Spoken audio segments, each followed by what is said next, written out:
Improves lungs capacity. Smoking cannabis won't harm your lungs unlike smoking cigarettes. A study found that cannabis actually help increase the capacity of the lung rather than causing any harm. Alleviate anxiety. Taking the right dosage and proper way of using cannabis can help alleviate anxiety and calm user down. But when you overdose, it will cause anxiety. Slow development of Alzheimer's disease.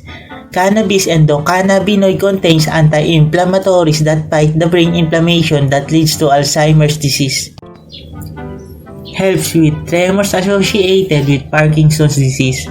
Cannabis can help reduce tremors, pain, and also help to promote sleep.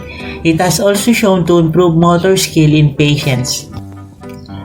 Regulate seizures. Based on research conducted on cannabidiol, it's shown that it can help control seizures. And there are ongoing studies about the effect of cannabis on individuals with epilepsy. Helps treat depression. The endocannabinoid compound in cannabis can help in stabilizing moods, which can ease depression. Fight cancer. Cannabis' biggest medical benefits are its link to fighting cancer. There is much evidence that shown cannabinoids can help fight cancer.